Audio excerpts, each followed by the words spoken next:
Buenas noches a todos, distinguido doctor Oscar Pujol, director del Instituto Cervantes, señores embajadores, miembros del cuerpo diplomático, acreditados en India, señores y señoras, queridos amigos. Voy a tener que leer una parte de lo que escribí, porque la otra parte ya lo dijo el doctor Pujol, y después me voy a referir en forma muy breve a una parte que realmente me hizo pensar en entrar en el núcleo de la obra El invierno del Gunther. Es un gran honor para mí presentar a un renombrado novelista, poeta y dramaturgo paraguayo como es el doctor Juan Manuel Marcos, en oportunidad de la presentación de su obra El invierno del Gunther, un proyecto conjunto de la Embajada del Paraguay y la Academia Nacional de Letras de India, Sahitya Academy. Antes de presentar en detalle al autor, como ya lo hizo el doctor Pujol, y al traductor de la misma, me gustaría extender mis agradecimientos al Instituto Cervantes de Nueva Delhi, en especial a la persona del director del instituto, doctor Oscar Pujol, quien con mucho entusiasmo se sumó a la idea de presentar la obra del Instituto Cervantes, que es para nosotros un lugar en el cual nos sentimos como en casa, como así lo digo. Al hacerlo así, el doctor Pujol contribuye a la difusión de la literatura y la cultura del Paraguay y de Iberoamérica. Es importante recalcar lo que dijo el doctor Pujol, que el doctor Juan Manuel Marcos nació en la Asunción, capital de la República del Paraguay, el día 1 de junio de 1950. Es hijo de una maestra paraguaya y un exiliado republicano español. Todas las ponencias, todos los títulos que ha tenido son nada más que un pequeño espacio de lo que es la trayectoria del doctor Juan Manuel Marcos, pero yo quisiera resaltar, además de eso, que es actor de montajes teatrales. Yanteyara Recobé, guaraní, idioma oficial del Paraguay, significa la vida de Dios, el año 72, López 73, que junto con letras de música popular grabadas en numerosos discos de Asunción y Buenos Aires, República Argentina, contribuyeron a la aparición del hoy llamado Nuevo Cancionero Paraguayo. Desde muy temprano estuvo relacionado con periódicos, revistas tales como Frente, Criterio, El Radical, programas radiales y televisión, y con grupos de teatro, poetas y músicos del Paraguay. El proyecto de lanzamiento de la primera traducción de una novela paraguaya al hindi es un proyecto largamente acariciado. Yo desde que abrí la embajada hace años soy el primer embajador y siempre tuve muy claro que era lo mejor era hacer la difusión de la cultura paraguaya.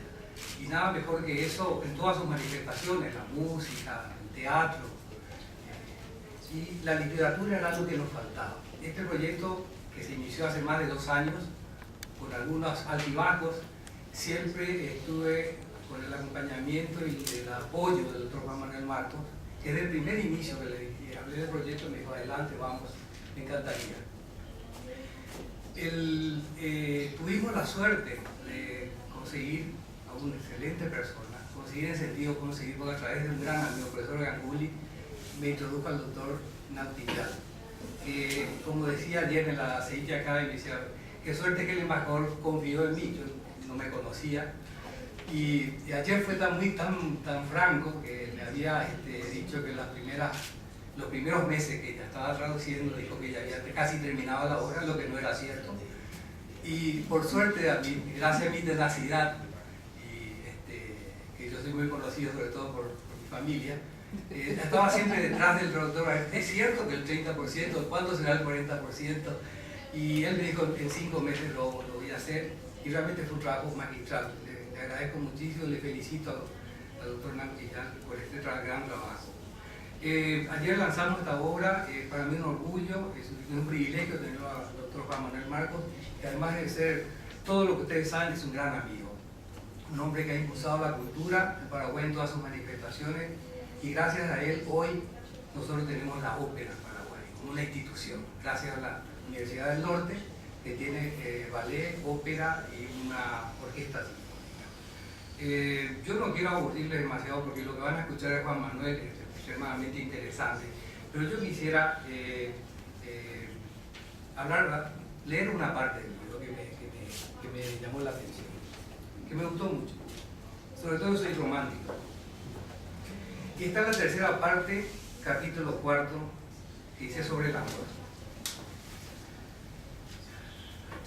Empiezo por el amor, que es decir nada, palabra inmóvil y furtiva, columna de seres y serfín ciego, desde altos abismos columpiándose. El mar se retira y me convoca en luminosos caminos de guerras taciturnas y ebrias. Vinieras desde lo alto, fulgúrea página circular de mi cuaderno. Viva roca dormida, cascabel, sombra lenta y de pronto amaneciendo. Cuando contemplo el cielo y sus laderas azules como témpanos y cánticos, trémula flor marina bajas del aire, oda que alguien pulsara en la lejanía, soy como el caminante sin destino y una lágrima desciende hasta mis labios. Una rosa disimula su sonrisa de estrella, escorpión hallado en una urna antigua. Te acercas tenue hasta mí, yo me he ido. Y un circo de duendes adversos te sitia, águilas como vuelo nocturno, sangre como velamen detenido, cobra de mirada fría y caracoles, memoria de una triste compartida, cráter que te bordea con sus lenguas purpúreas, ojos de acero hiriendo tiernamente en tu alma, lámina temblada de esa mujer que he sido, ya materia, océano secreto, forma varia de luz, no sollozes si estoy en ti, y el amor es un río que navega entero por tu cuerpo, y es también una lágrima, y un pacto, y una espina, o acaso lámpara que no tuvimos tiempo de apagar cuando nos íbamos. Yo con esto no más que decirle ya las palabras al doctor.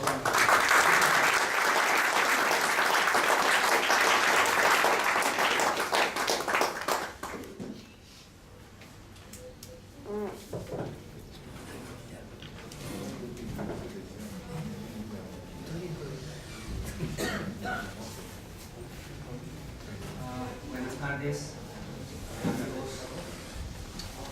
Voy a hablar en inglés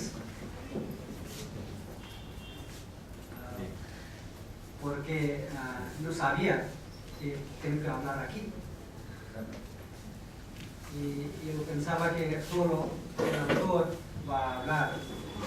Y por eso no estoy preparado de hablar acerca de una novela o acerca de un autor, un gran autor, tremendo, de realidad.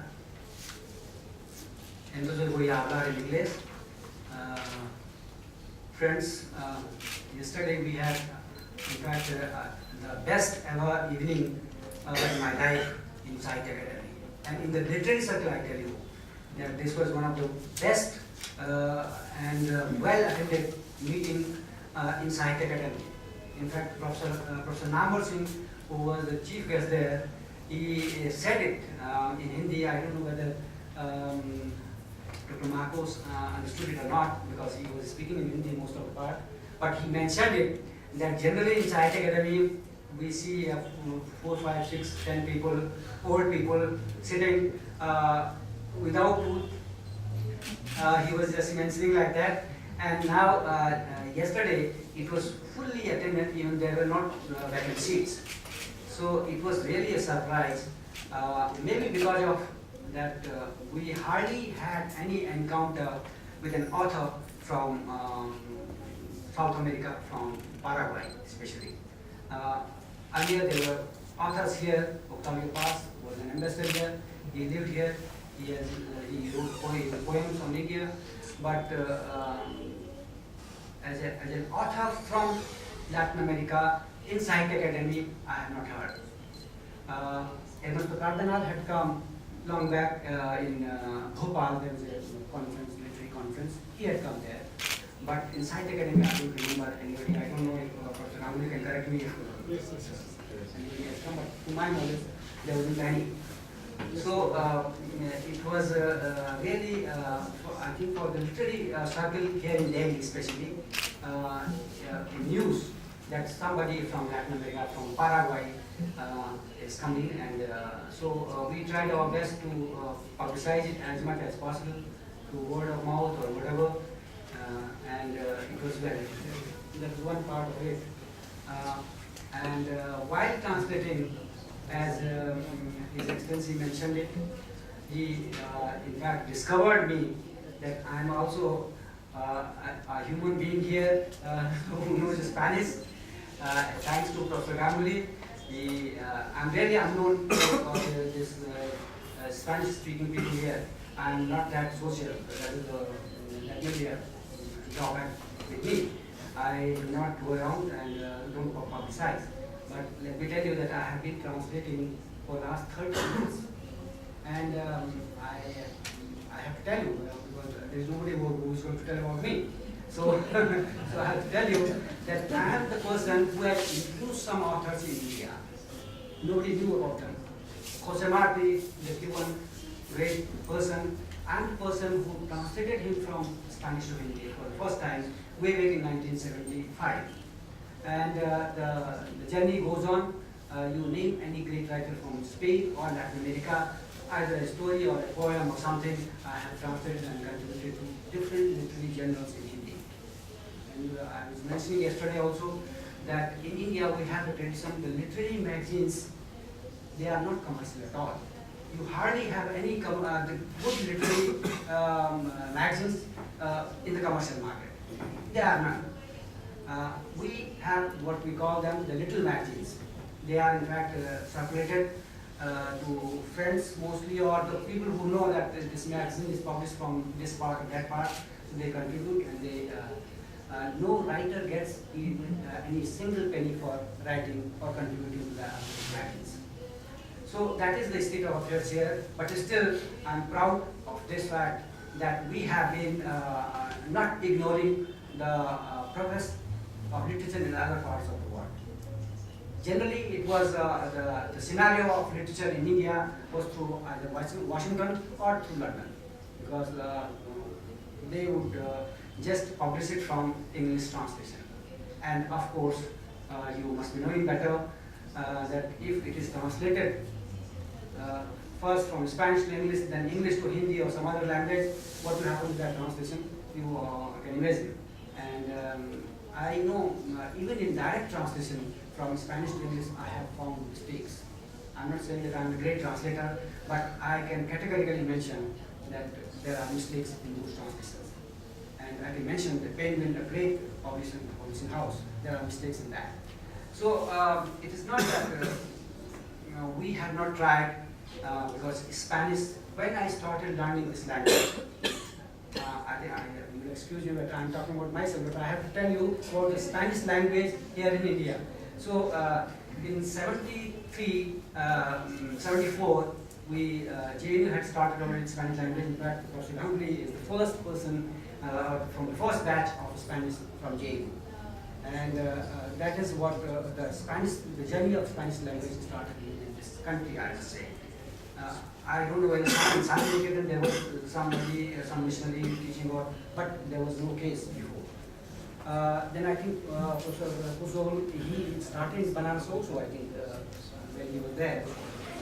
So JNU has a great contribution in developing this language in this country. And now, in fact, when in 1974, I took admission in JNU, I was not knowing it, what is Latin America, where is Latin America? I didn't know. In fact, in 1971, I think, 71, I happened to come across few poems of Pablo Neruda. And that is how it educated me, and I decided, I had an engineering background. I switched over to Spanish language.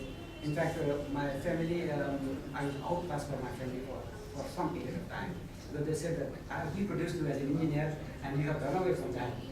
So this is, so I completed my 5 years, and during that period only I started my translation, because that was my main aim, that we must have literature from direct Spanish to Hindi, from Japanese to Hindi, from French to Hindi, not through Washington or London. And in fact, people used to make fun of us, because the majority here, even today, the mentality is same, that is colonial mentality, I would say. If you speak English, then you are superior. If you don't speak English, then you are inferior.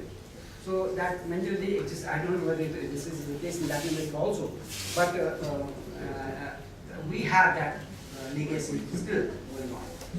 So to overcome that, that we are translating from Spanish to Kannada, so Ganguly has done, from Spanish to Tamil or Malayalam or other languages. This is a kind of movement for us here, because that legacy does not allow us to get it published. You can see that no English paper is covering this. No, you can't even see it. And that is deliberately done in this country. They don't want it. They want that it should come via London or via Washington only. It should be translated through English. And if it is translated through English, then it's published. So that is the state of affairs of translation here. Sahitya Akademi, somehow or other, they started doing this. This is the second book. First, I translated the Anthology of Paula Nirula, Poems of Paula Nirula, which is published by Sahitya Akademi. And that is the, before that, in 1984, 85, that's the first novel ever translated from Spanish to Hindi. And I translated that, that is the Francisco de Quevedo, La Vida de Buscón. I translated from Spanish to Hindi. I think even the Spanish people will not be known here. There is hardly any copy available of that. That is the first novel translated from Spanish to Hindi. And after that, there are other novels also translated. Don Quixote was translated in 54 or 55, 64, yeah. It was published by Sahitya Akademi, but that was again translated from English to Hindi, not from Spanish. So this journey starts in this country with a new kind of movement from Spanish to Hindi or Tamil or Telugu or Marathi. We have been trying, and very few people. They don't get any encouragement because they are not in minority, from minority to minority. So thanks to His Excellency here, because he trusted me that I would be able to do it, and in fact he wanted me, I should try to translate this novel fast. And in fact, I had not seen the novel, and he wanted me to commit in how many days or how many months I would be able to translate this. And I said, I think 5-6 months, and he said, okay. He must have known already that this is a difficult translation. But I had not seen the book at all, and when I came back from the embassy and I turned the pages of this novel, then I just put my head down and said, no, I think I have committed a mistake by saying that I will translate this novel. Let me tell you, my friends, that translation I find highly enjoyable in my life, literary translation. And the fact is that I have a taste for literature. So Dr. Marcos, who has written this novel, I should tell you that he prepared 10 drafts of this novel before it was published. That is what I came to know. So you can imagine, if a person himself is revising it all the time and make 10 drafts, then what will be that novel? And it is really a gem.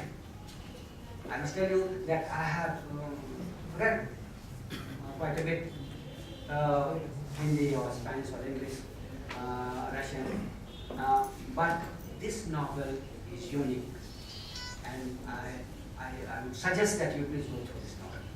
For one thing, that there are any number of great writers, poets, painters, artists, musicians that he has blended in his novel. And that is an art in itself. I do not know how he could do it. Because if you start naming them, right from Russia, any author you think, great author, it is there in his novel.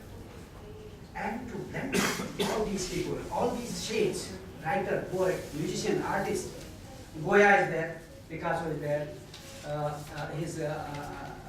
from his country, Mito, musician, he is there. Any name you remember, it is there. And the character he invented for that, there's a girl called Soledad. She is writing poetry in prose. She's a girl who is derived, we can say, from our social norms, that she indulges in the sexual activities, but at the same time she's a leftist, and she has red marks. She is a revolutionary in her own acts, and she is imprisoned during. Sorry, I should put it off.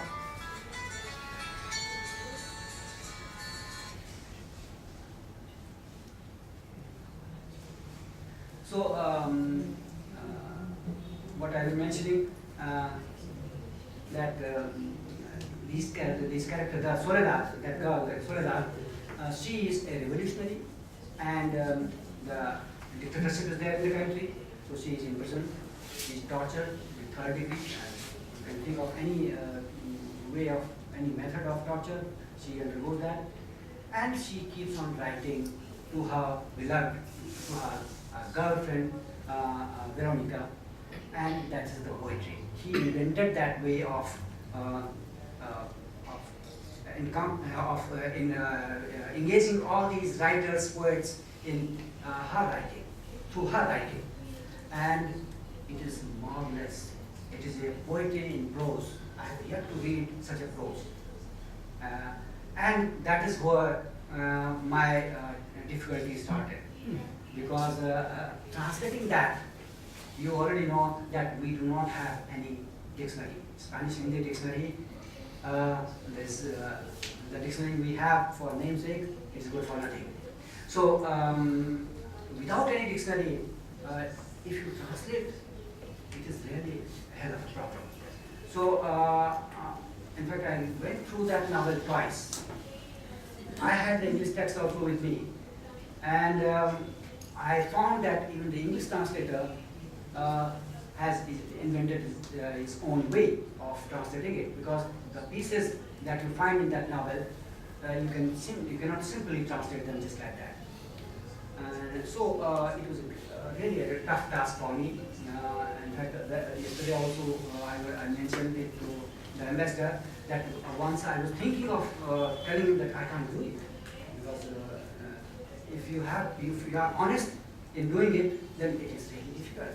And then my wife here sitting somewhere, she said, no, you have already committed, please do. And till 2 o'clock at night, I used to sit and I used to roam around the room when I'm not understanding it. I'm not joking. I'm not creating a drama here.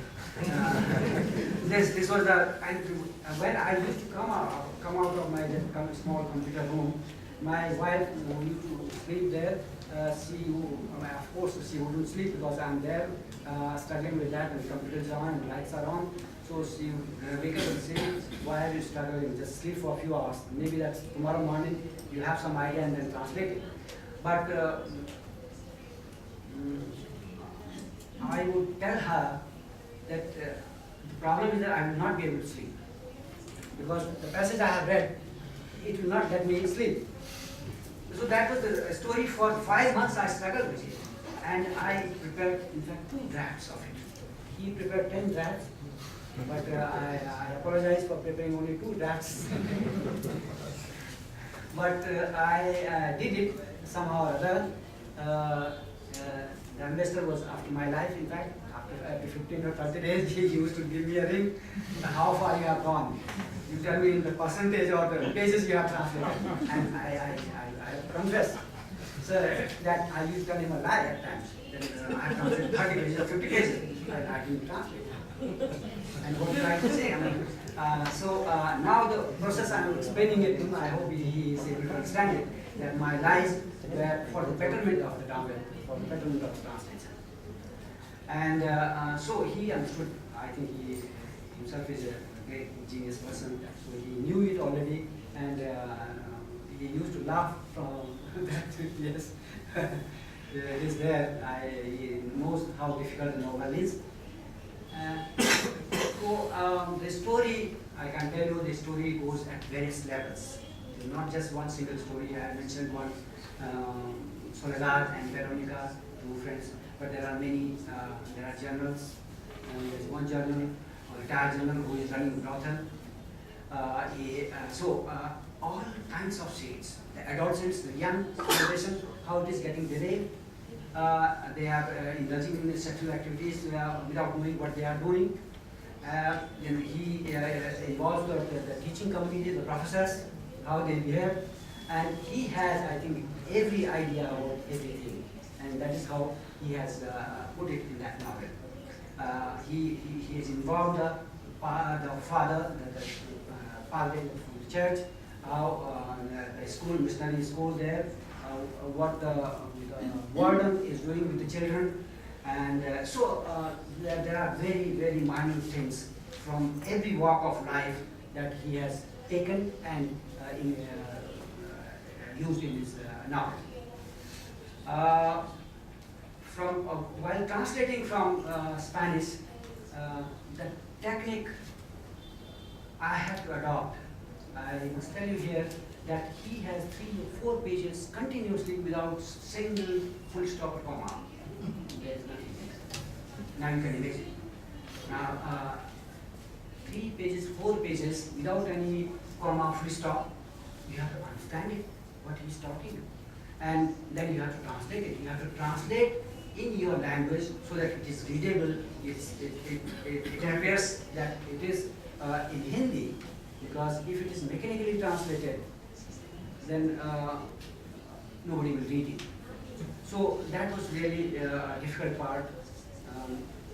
Translation technically also, the structure, English and Spanish structure, grammatical structure is almost same, but Hindi it varies completely. There are other things, for example, subject in Spanish we often omit.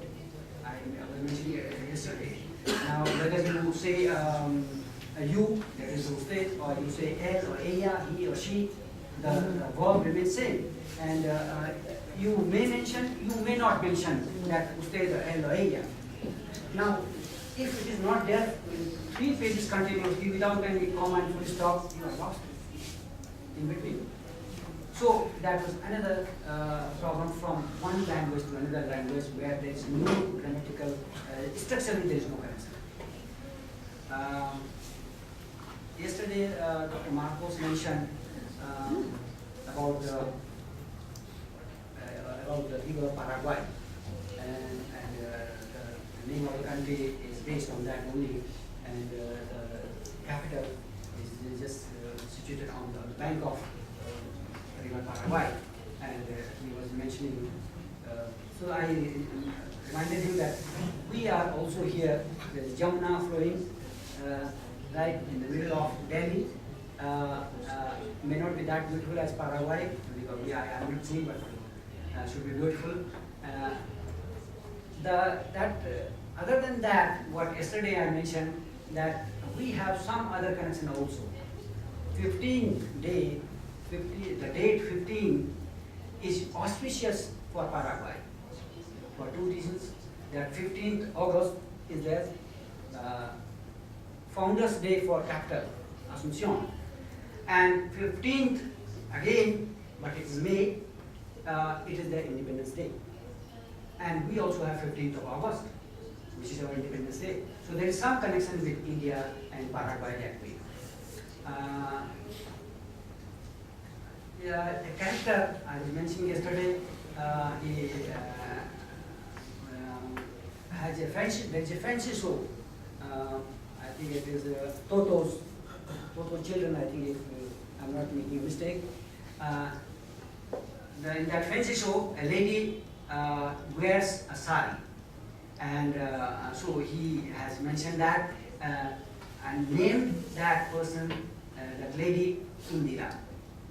So in that novel also I found some connection of India. He mentioned Indira.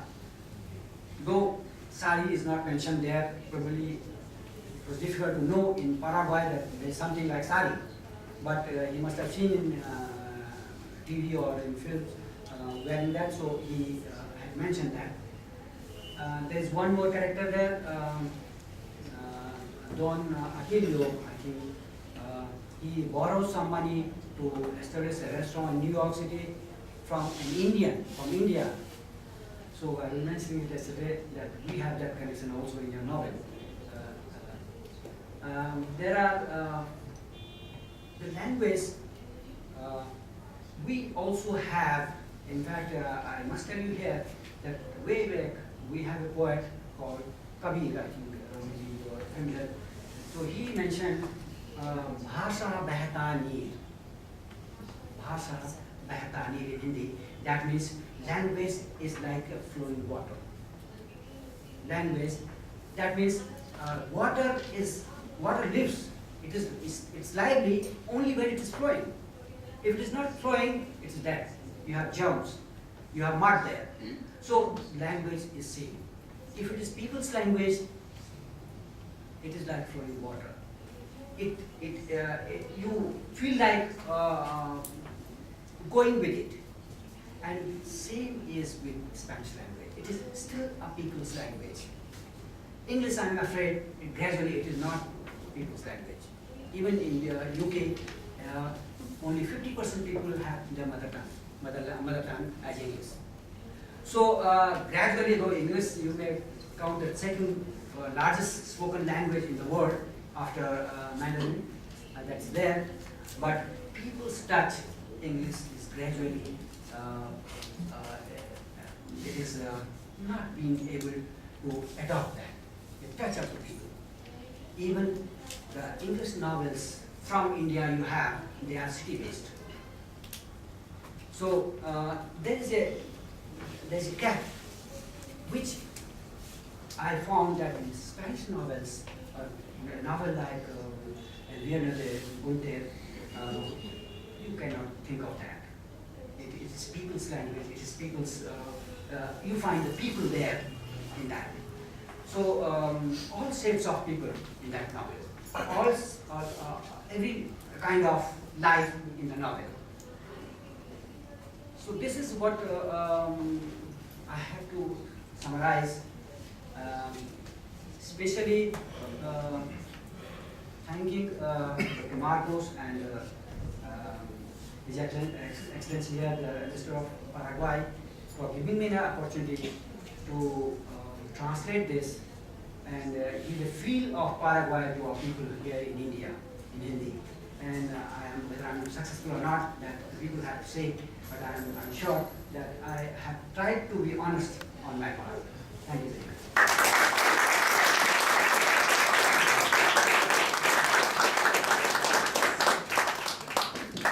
Muchas gracias por ese testimonio muy vivo sobre las dificultades del traductor, el verdadero traductor que queda poseído por un fragmento literario y que hasta que no encuentra la solución realmente no puede descansar. Y después de este testimonio realmente muy gráfico de cómo es la tarea y las dificultades que ha encontrado, sí que nos gustaría ceder la palabra al escritor, Juan Manuel Marcos. El doctor Nautillar mencionó dos borradores de su traducción y 10 borradores de Gunther. En el Museo Presidencial John F. Kennedy de la ciudad de Boston, en Massachusetts, está la colección de manuscritos del gran escritor Ernest Hemingway. Fueron donados por su viuda Mary Hemingway, y uno puede ahí ver los manuscritos que dejó este gran escritor. Y podemos ver que en su novela El viejo y el mar, The Old Man and the Sea, el final fue escrito 36 veces. O sea que nos quedamos cortos, doctor Nautillar, cuando hay que hacer algo bien hecho. Por cierto, esa novela fue traducida por un gran filólogo cubano de la Universidad de Michigan, Lino Novas Calvo. Y el final, lo voy a decir una obra clásica, así que tampoco importa mucho que sepan el final de todos esta novela. En una parte de la novela, el viejo pescador cubano Santiago le cuenta a Manolín, su amigo adolescente, que se está iniciando en el arte de la pesca, que él antes viajaba en grandes barcos pesqueros y llegaban hasta la costa de África.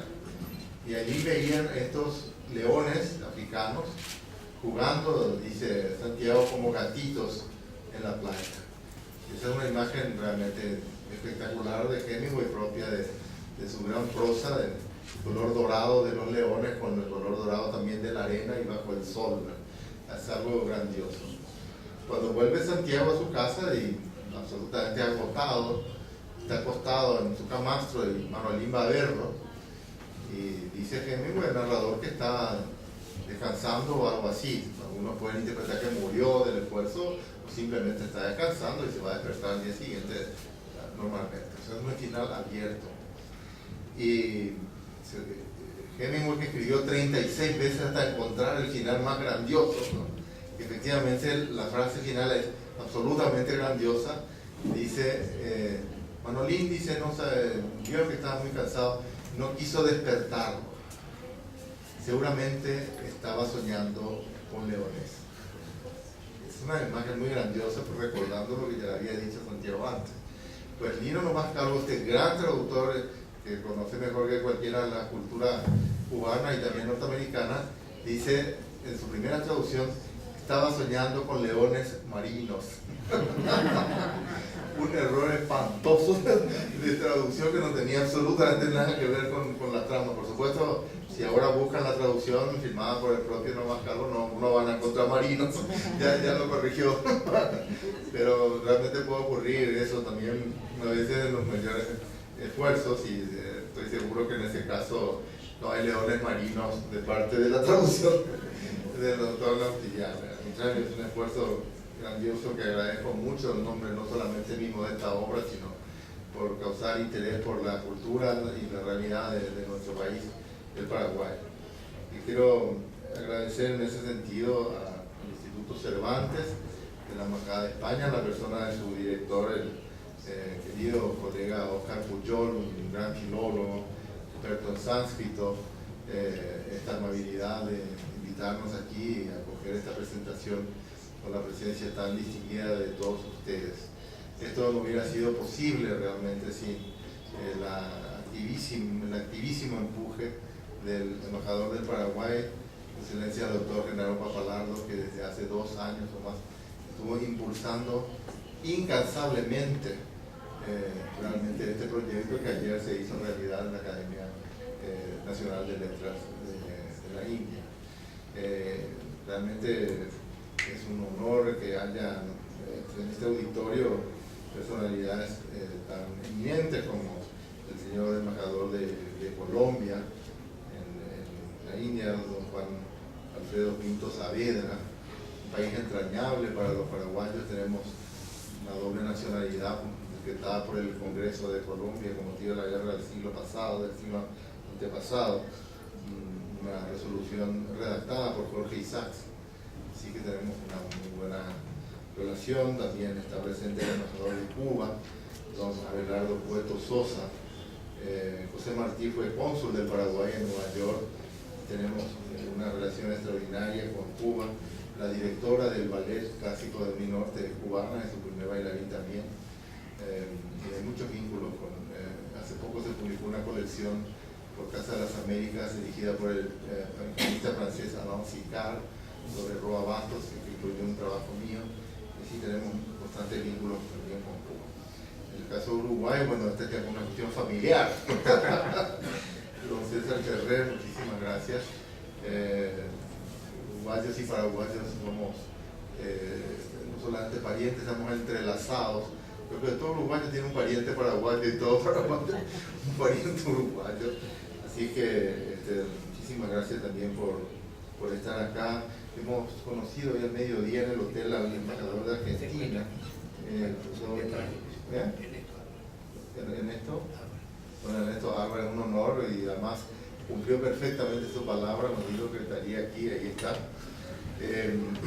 Y también algunos académicos distinguidos. Hoy estuvimos en la Universidad Nehru, con la que la Universidad Norte de Paraguay tiene un convenio. Me impresionó muchísimo el nivel de los estudiantes. Eran estudiantes de segundo año de licenciatura y algunos de maestría, un dominio perfecto del español y Yo, por ejemplo, dije, había un autor nicaragüense que empezó un movimiento a comienzos. Rubén Darío, dijo todo el mundo. O sea, que realmente un gran conocimiento de la literatura latinoamericana. El doctor Anil Dhingra, muchas gracias por estar, profesor, otra vez.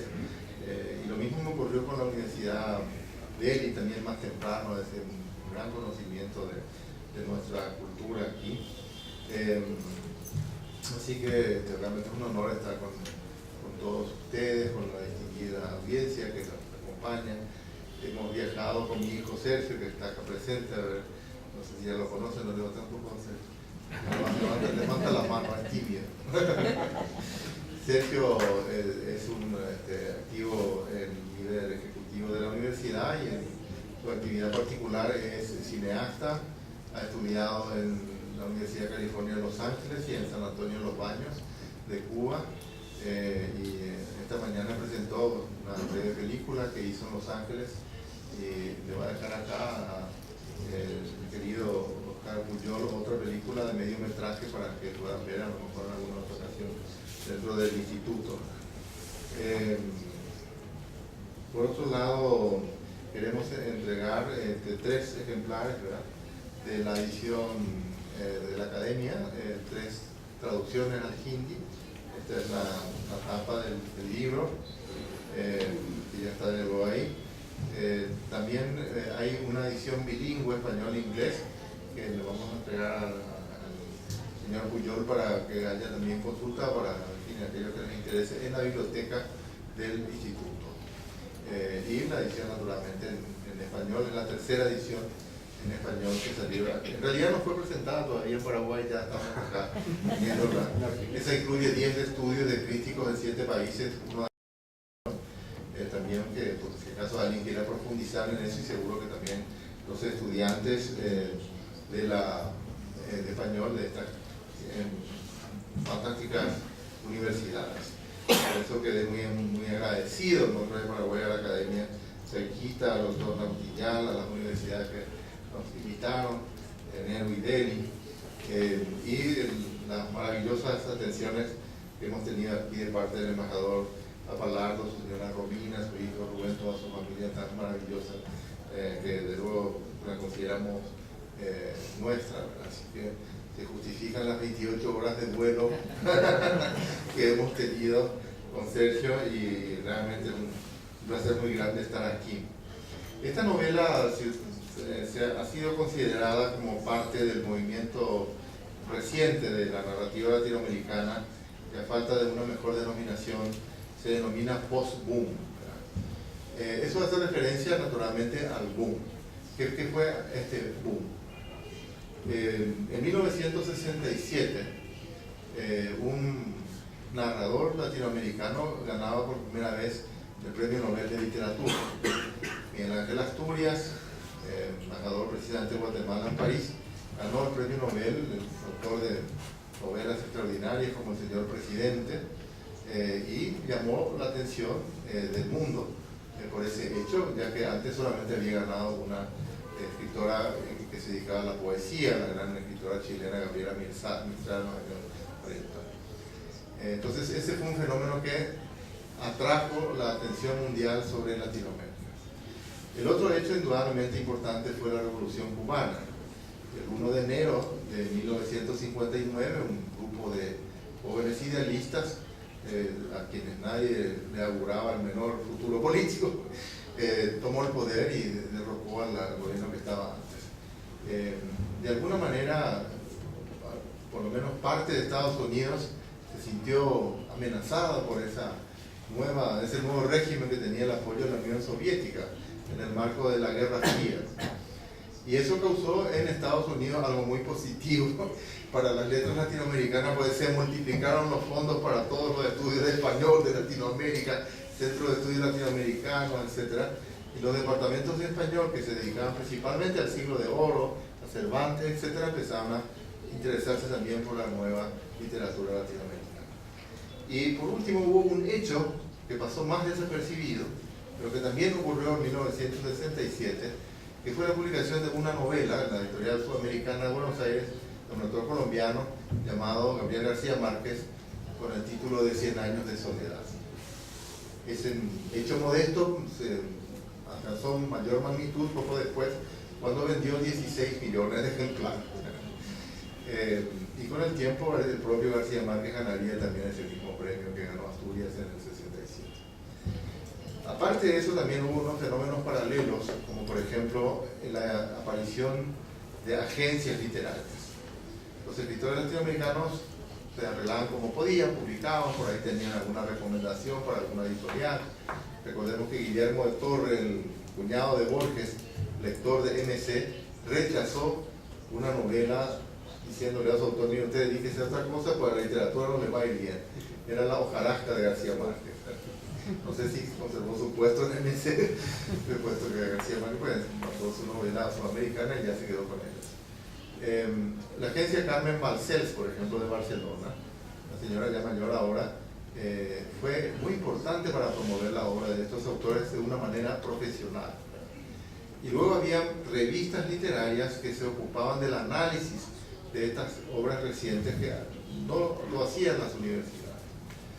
Revistas que se publicaban en París, en España, en Cuba. La Casa de las Américas es una revista importantísima, dirigida por el gran poeta Roberto Fernández Retamar. Entonces también hubo un fenómeno que ayudó a comprender mejor a la narrativa de esos años, fines de los 60 y 70, etc. Así que realmente esto parecía una explosión de talento, de interés por Latinoamérica, incluso de éxito comercial. Así que se le llamó boom, y así quedó.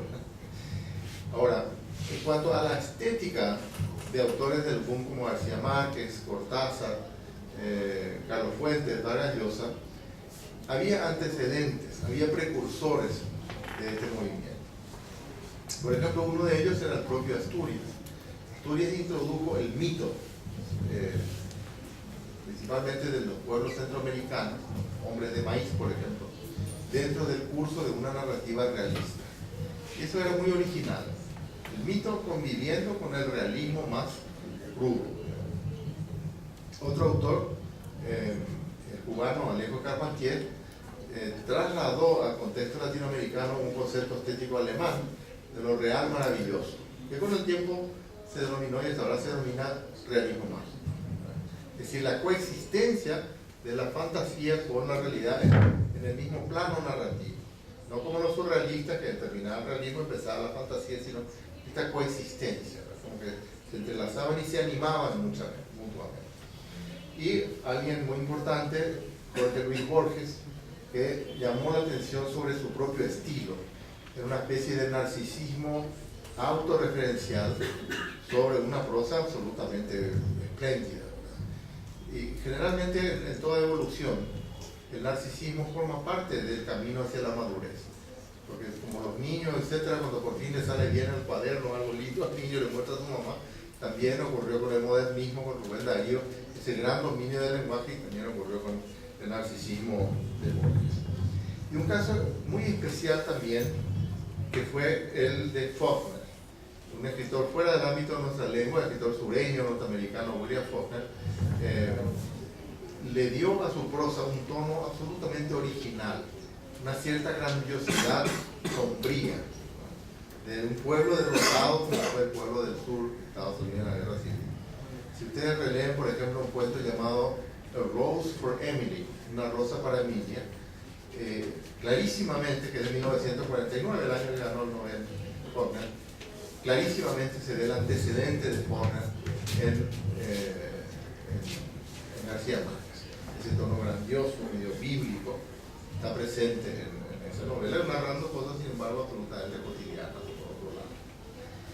Así que tenemos esa especie de espesor bíblico en García Márquez, esa presencia de lo real maravilloso, bien entretejido en Cortázar, por ejemplo, sobre todo en sus cuentos, la presencia del mito en Carlos Fuentes, así como eran mitos centroamericanos en Asturias, pues eran mitos mexicanos, Fuentes, la muerte de Artemio Cruz, por ejemplo, y un poco al final de su, bueno, no al final porque está en plena actividad, pero digamos una etapa más tardía de su producción, en el caso de Mario Vargas Llosa, una especie de ejercicio muy especial de narcisismo estilístico, seguramente prestado de Borges, que es una cierta parodia o sarcasmo o burla del habla popular.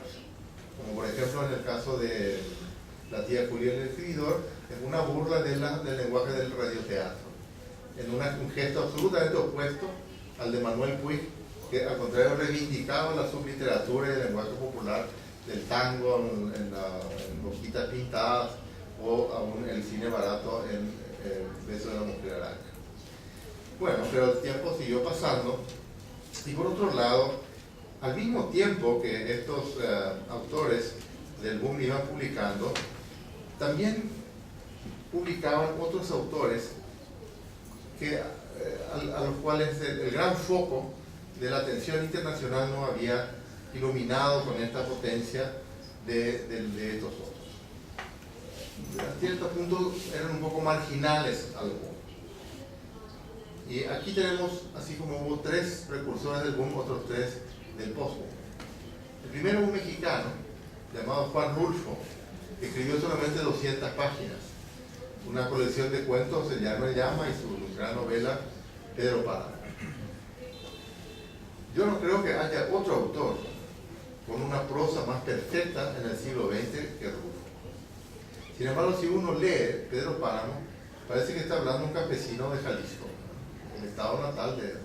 O sea, en vez de llamar la atención sobre su propia idiosincrasia estilística, Rulfo desvía con una especie de humildad emocionante la atención del lector hacia el estilo del habla de su tierra, Jalisco. Es decir, hay una reivindicación del esplendor del habla popular con un gesto realmente extraordinario y que dejó su semilla, como vamos a decir. Otro autor, nuestro compatriota, el gran narrador Augusto Roa Bastos, publicó en 1974 una novela llamada Yo el Supremo. Yo el Supremo es aparentemente un libro de historia, una biografía del dictador José Gaspar de Francia del siglo XIX. En realidad es un monólogo póstumo de este personaje místico, pero lo interesante es que en Paraguay a la gente le encanta escribir sobre historia. Por ejemplo, todos estos señores que se van a las academias, tenemos un amigo poeta que son un poco mayores de edad, los académicos de la historia. Dice que nuestro amigo Emilio dice, no hay una academia de la historia, sino una academia de la prehistoria. Y también los señores mayores, pero no como las sajitas, sino un poco de la lengua, también son mayores, pero y sobre todo les gusta ir a contar muchos chismes, ¿no? Entonces dicen que son la academia de las malas lenguas. Pero, de todas maneras, estos miembros de la Academia de la Prehistoria, etcétera, les encanta escribir libros de historia, pero no se toman la molestia de cotejar nada. O sea, los libros de historia paraguayos no tienen citas ni se refieren a ningún documento, con alguna excepción de algunos historiadores muy serios como Efraín Cardoso, por ejemplo. Fíjense que Yo el Supremo, el único historiador que no está nunca citado en las 500 páginas de novela es Efraín Cardoso. Un gesto de respeto, ese silencio. Pero en general todo el mundo escribe sobre cualquier cosa, interpreta como le da la gana, sin ninguna documentación. Entonces Roa dijo, bueno, la verdad que escribir historia en Paraguay es como escribir ficción. Así que yo voy a escribir una novela que va a parecer un libro de historia igual que los otros.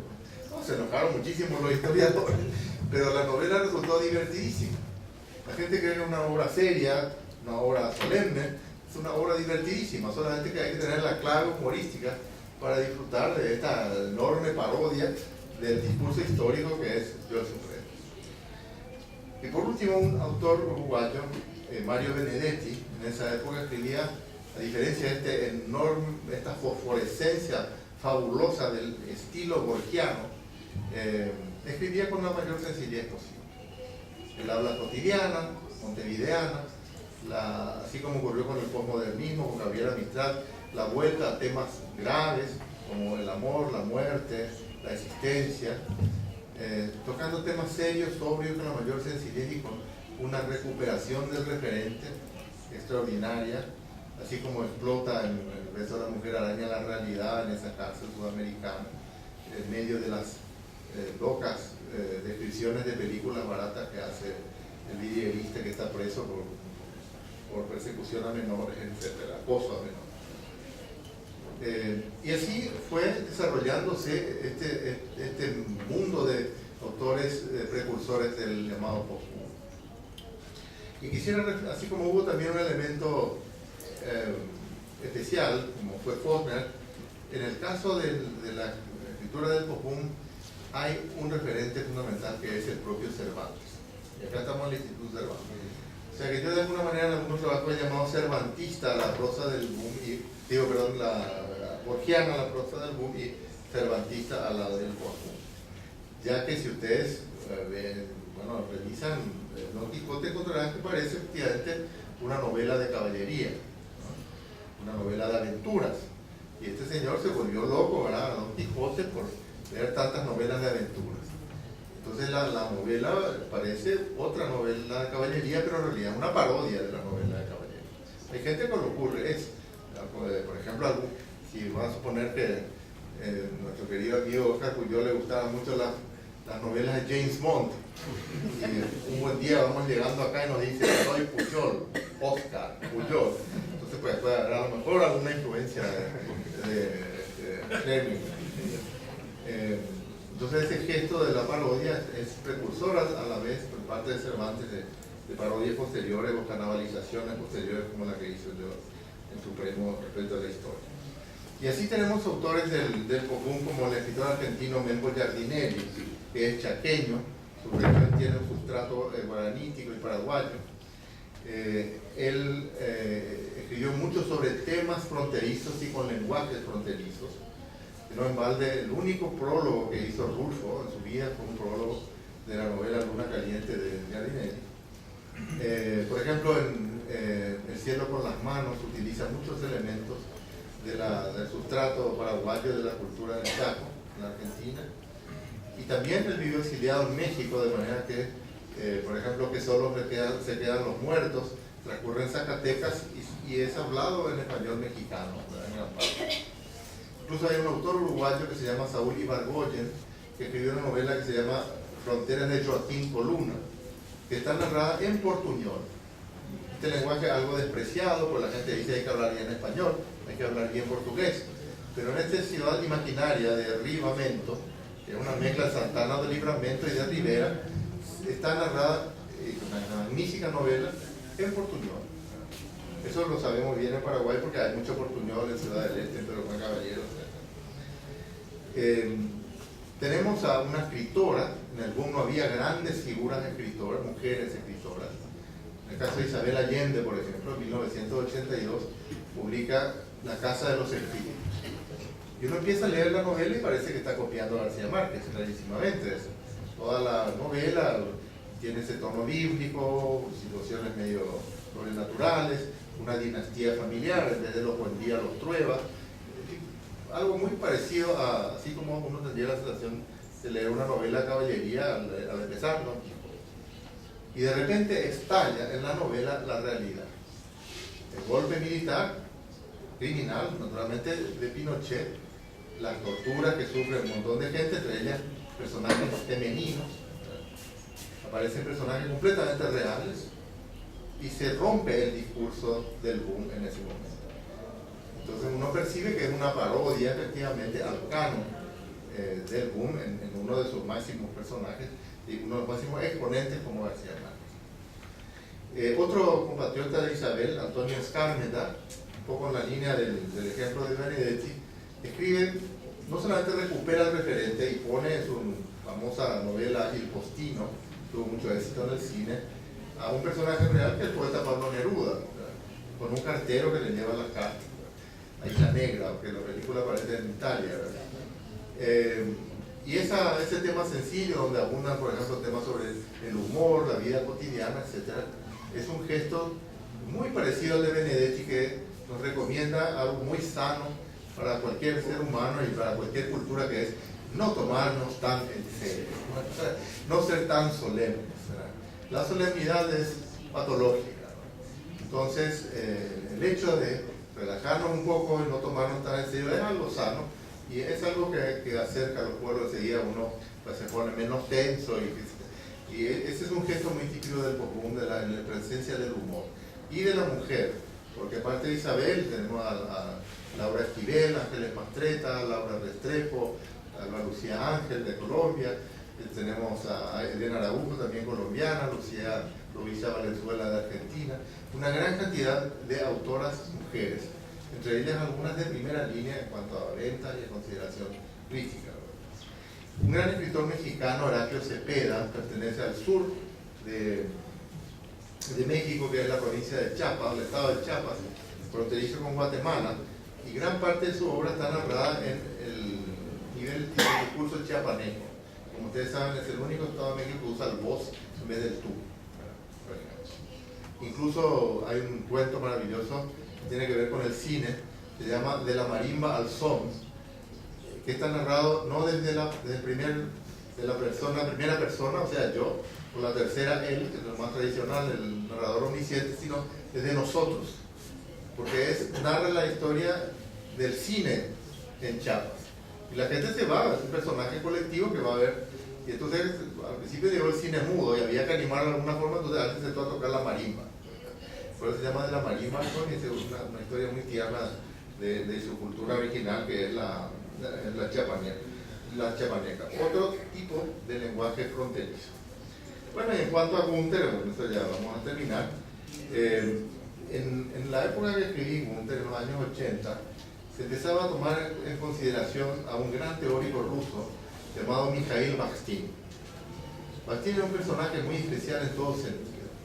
No coincidía con la ortodoxia del régimen soviético, pero al mismo tiempo era clarísima su base marxista. Entonces no cabía en ninguna parte, tenía una originalidad excepcional. Y él acuñó algunos conceptos que hoy son realmente imprescindibles para el trabajo literario. Por ejemplo, su concepto de la carnavalización. La carnavalización consiste en usar la parodia con el mismo gesto que la cultura popular en la época de Rabelais, por ejemplo, se usaba para parodiar los lenguajes solemnes y las instituciones aparentemente sacras. Lo hizo Roa, como ya dije, pero antes lo había hecho Cervantes. Y en esta novela efectivamente hay, como vamos a ver, algo de carnavalización.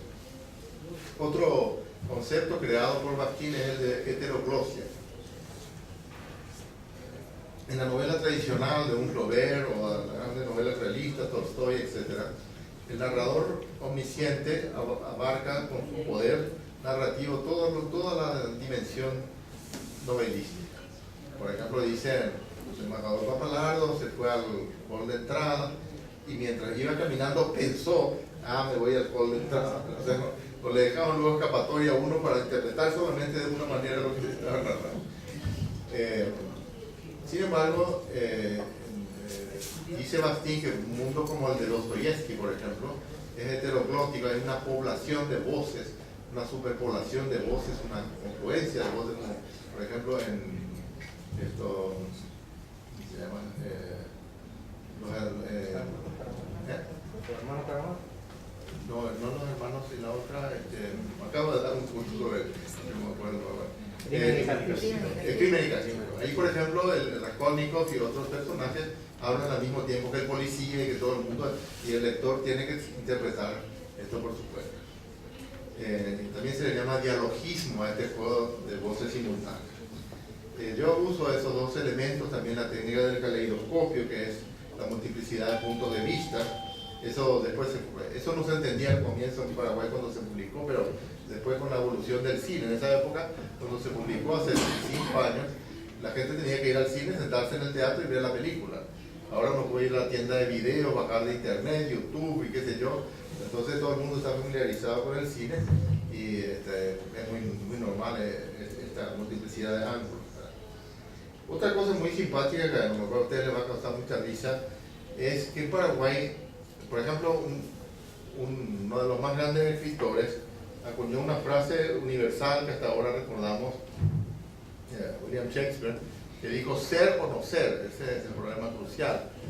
En Paraguay a nadie le preocupa ese dilema, porque todo es y no es al mismo tiempo. En Paraguay no se dice nos vemos a las 7, dice nos vemos a las 7 o sea a las 8. ¿Y cuándo va a ser la fiesta? Dice yo el embajador, y el juego sea el viernes. Por ejemplo, una cortesía muy importante en Paraguay es pasar frente a una casa, alguien está en la puerta, vamos pues. Por supuesto no se va el otro le dice sí, vamos, pero es una cortesía, pero no es cierto que se van. Bueno, y así hay una serie de cosas muy pintorescas.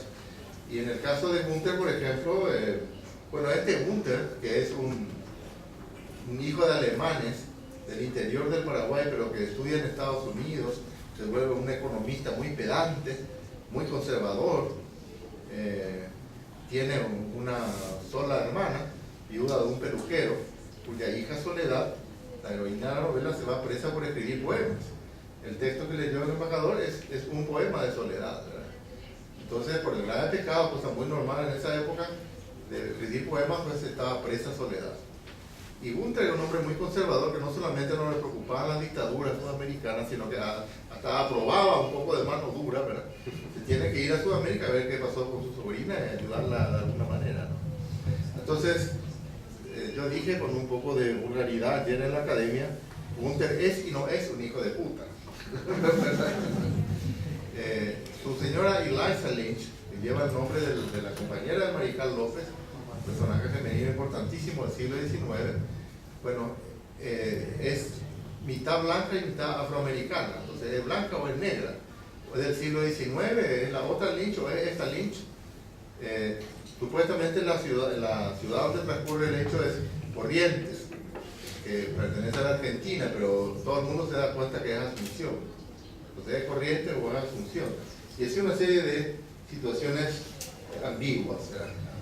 Verónica, por ejemplo, que parece ser homosexual en un momento dado, una amiga de Soledad, después se habla que tuvo hijos, y etcétera, etcétera. O sea que hay también una oscilación, incluso en opciones sexuales.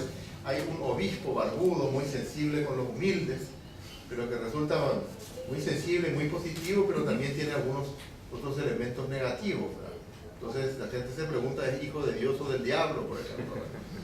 Y así una serie de elementos que son pintorescos en la tradición paraguaya que aparecen ahí. Y quiero terminar con un elemento muy importante, me parece, en la novela y en la cultura del Paraguay, que es la utopía. Como ya explicaron muchos teóricos de la escuela de Frankfurt, recuerden por ejemplo esa bellísima frase que cité ayer de Walter Benjamin: por amor a los desesperados conservamos todavía la esperanza. Entonces, la humanidad no debe perder su ímpetu utopista, no debe desanimarse ante fracasos, ante desilusiones, ante cosas que se pudieran haber hecho mejor. Hay que seguir soñando. Una de las principales funciones del arte es mantener el sueño, ¿verdad? Y en el caso de la cultura paraguaya, los indios guaraníes tienen un mito muy especial, que es el mito del jaguar celeste. Luego, si ustedes se fijan en la edición en español de Gunther, esta es una foto que sacó Sergio de la Catedral de Asunción.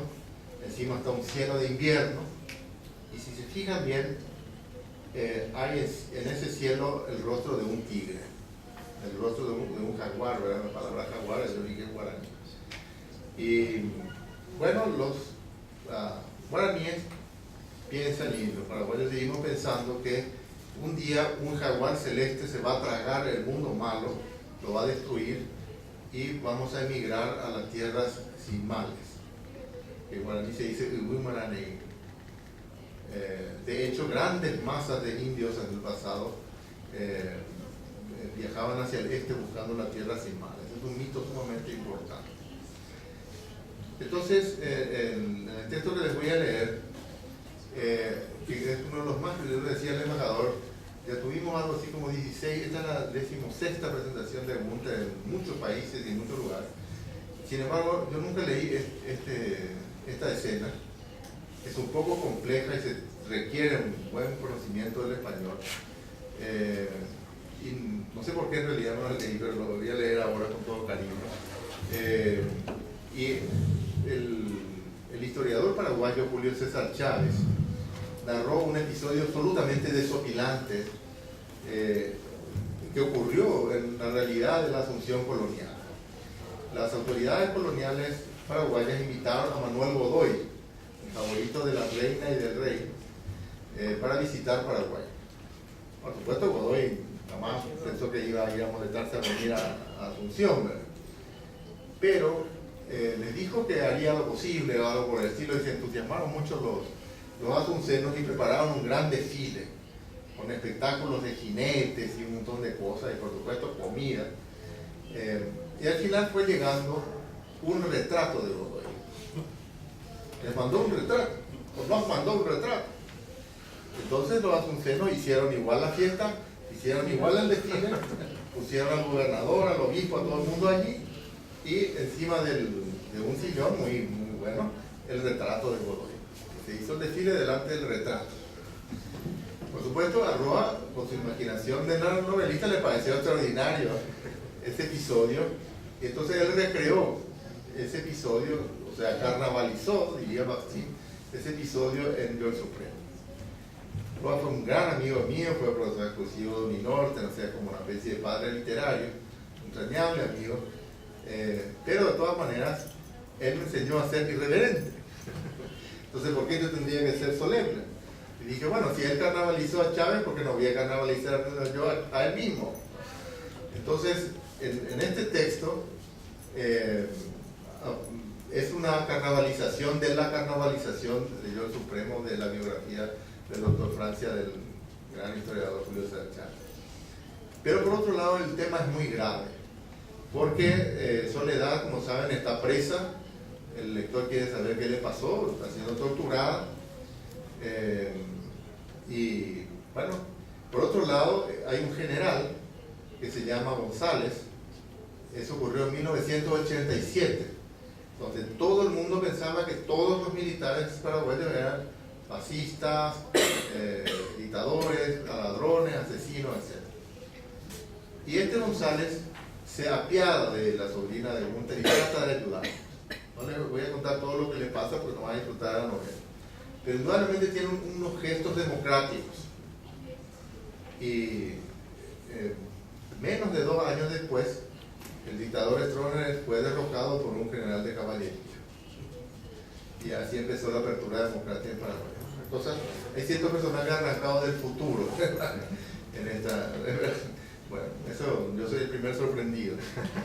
Bueno, la cuestión es que por algún motivo fallece el general González, y entonces hay el funeral en el cementerio de la Recoleta, que es más importante de Asunción. Y Gunter también se va allí para asistir con su familia al funeral de este señor que se había portado tan bien. Y allí se produce este elemento intertextual y de carnavalización. En efecto, la gente abre paraguas, se sube el cuello de los impermeables, busca refugio en las breves cornisas de los panteones aledaños. Todavía tiene que hablar el representante de la Liga Correntina de Fútbol. El novenario prosigue sin interrupción. Corridas de toros, máscaras de gala a caballo con coros de música, rejonean en danzas y contrapuntos, como en los torneos de la colonia.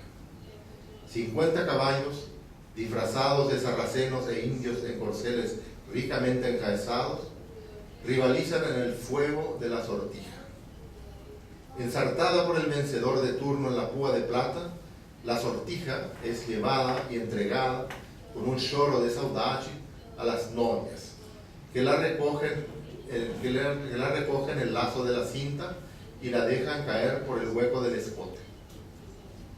El gobernador, con orgullosa displicencia, dice al obispo: la eternidad es una idea completamente natural, ¿no lo cree su señoría? El obispo asiente con una sonrisa extraña. Así es, señor gobernador, no es más extraordinaria la resurrección de la carne que crear 2 veces el amor en la misma carne. La bellísima hija, casi virgen, de un ministro se inclina hacia el gobernador sin dejar de contemplar el torneo fúnebre. ¿Qué ha dicho su merced, si es que se puede saber? El gordinflón resopla de calor. Nada, hijo, nada que pueda interesarte a ti en este momento de tan hermoso funeral que suspenden los sentidos. Fíjate en ese rejoneador indígena que viene hacia atrás, viene hacia acá a toda galopa, de pie sobre un alazán reluciente de sudor y completamente en pelo, un jinete emplumado y tatuado a la manera de los caiguá avanza hacia el sitial del gobernador. Cola de cometa arrastra la cabalgadura de la vertiginosa carrera.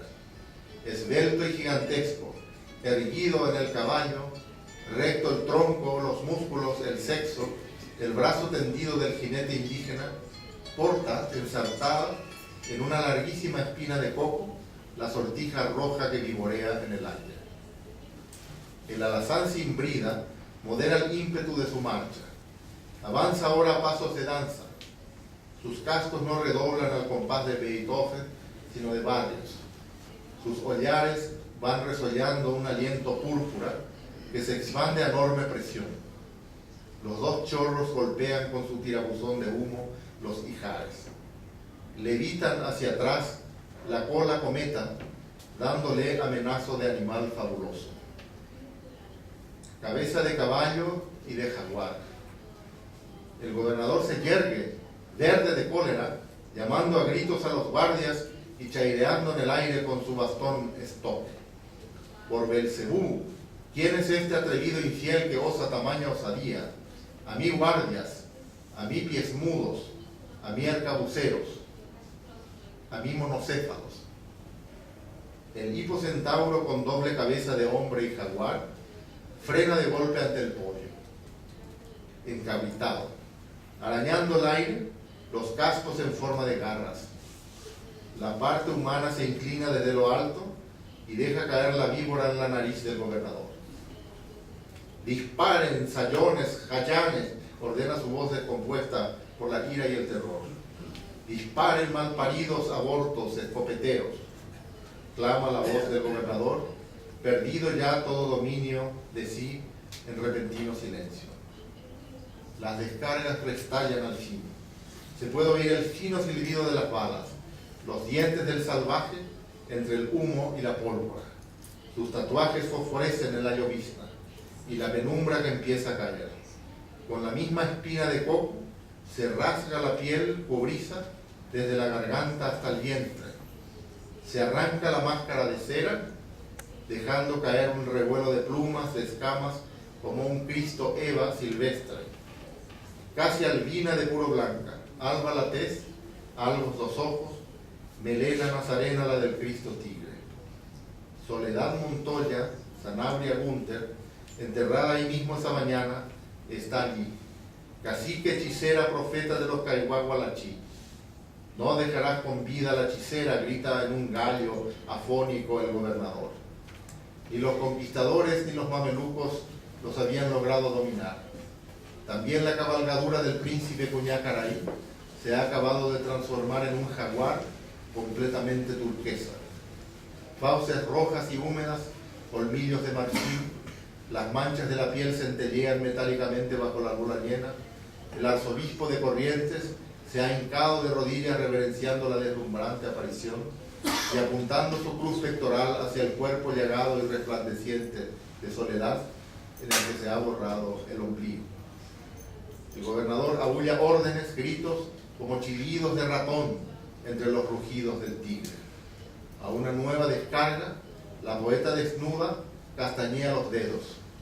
El tigre se eleva de un salto por encima del podio estremecido de pánico, convertido ahora sí el meteoro en cometa. Traspone el río y se pierde en el cielo hacia las cordilleras del naciente.